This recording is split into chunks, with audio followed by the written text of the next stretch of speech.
आज के समय में मायोकार्डियल इन्फार्क्शन यानी हार्ट अटैक मौत का एक बड़ा कारण बन गया है। आए दिन खबरें आती रहती हैं कि फलां व्यक्ति को जिम में एक्सरसाइज करते समय हार्ट अटैक आ गया, या बाइक पर बैठे बैठे या स्टेज पर परफॉर्म करते समय हार्ट अटैक आ गया। तो लोगों की स्वाभाविक रूप से एक जिज्ञासा होती है कि हार्ट अटैक के आखिर कारण क्या हैं। तो यूँ तो हार्ट अटैक के बहुत सारे कारण हैं, लेकिन मैं यहाँ 5 सबसे बड़े रिस्क फैक्टर्स के बारे में बात करूँगा जिनसे हार्ट अटैक के आने के बहुत ज़्यादा चांस बन जाते हैं। तो नमस्कार, मैं हूँ डॉक्टर राम प्रकाश अनंत और आप देख रहे हैं जन स्वास्थ्य। वीडियो शुरू करने से पहले मैं फिर आपसे एक बार अपील करना चाहता हूँ कि यह एक साइंटिफिक चैनल है। मेडिकल साइंस और हेल्थ के बारे में साइंटिफिक और ऑथेंटिक जानकारी आपको इस चैनल पर मिलेगी। तो चैनल आपने सब्सक्राइब न किया हो तो कर लें, वीडियो अच्छा लगे तो उसे लाइक करें और शेयर कर ज़्यादा से ज़्यादा लोगों तक पहुँचाएँ। तो हार्ट अटैक के बहुत सारे कारण हैं, मैं यहाँ 5 बड़े रिस्क फैक्टर के बारे में बात करूंगा। तो हार्ट अटैक का पहला बड़ा रिस्क फैक्टर है जेनेटिक, यानी जिन परिवारों में पीढ़ी दर पीढ़ी हाइपरटेंशन यानी हाई ब्लड प्रेशर की हिस्ट्री मिलती है, तो उन लोगों में हार्ट अटैक आने के चांस बढ़ जाते हैं। तो जेनेटिक पर तो हमारा कोई कंट्रोल नहीं है भाई। माँ बाप को या दादा परदादा को हाइपरटेंशन था या उनकी मौत हार्ट अटैक से हुई थी, इसमें तो हम कुछ नहीं कर सकते। लेकिन दूसरे रिस्क फैक्टर हैं, उन्हें कंट्रोल करके हम हार्ट अटैक से अपना बचाव कर सकते हैं।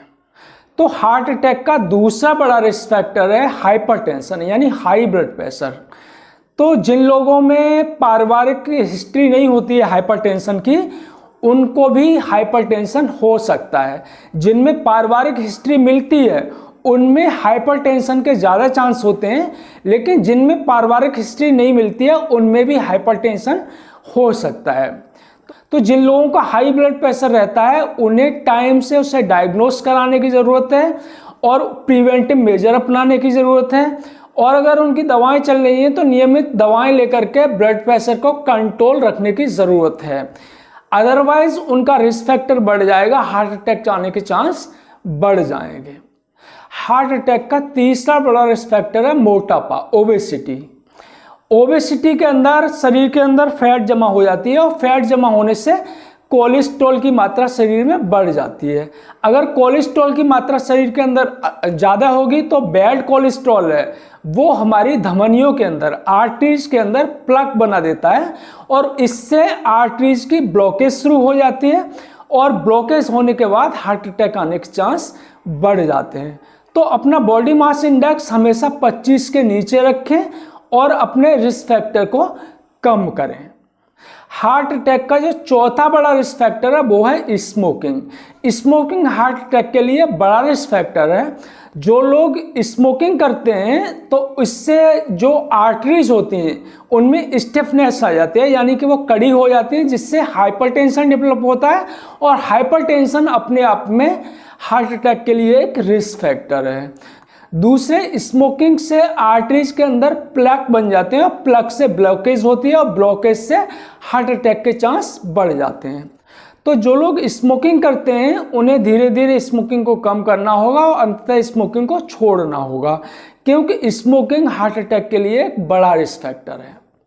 हार्ट अटैक के लिए 5वां बड़ा रिस्क फैक्टर है वो है एक्सरसाइज की कमी। अगर आप नियमित एक्सरसाइज करते हैं तो इससे तमाम तरह की बीमारियों से छुटकारा मिलता है।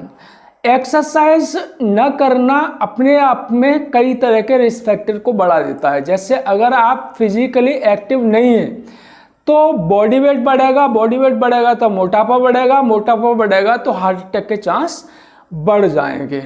तो अगर हार्ट अटैक से आप बचाव चाहते हैं तो नियमित एक्सरसाइज करें। तो ये 5 हार्ट अटैक के बड़े रिस्क फैक्टर थे। इसका मतलब ये नहीं है कि हार्ट अटैक के सिर्फ यही रिस्क फैक्टर होते हैं, ये 5 बड़े रिस्क फैक्टर हैं। इसके अलावा हार्ट अटैक के और भी बहुत सारे कारण हो सकते हैं। जैसे डायबिटीज़ है, डायबिटीज़ के साथ अगर हाइपरटेंशन भी हो जाता है तो हार्ट अटैक के चांस बहुत ज़्यादा बढ़ जाते हैं। जैसे कि स्ट्रेस है, तो स्ट्रेस को कम रखना चाहिए, क्योंकि स्ट्रेस में स्ट्रेस हार्मोन्स शरीर के अंदर बनते हैं और वो हार्ट अटैक के चांस बढ़ा देते हैं। तो हार्ट अटैक के बहुत सारे कारण हैं, आप रिस्क फैक्टर्स को इकट्ठा न होने दें।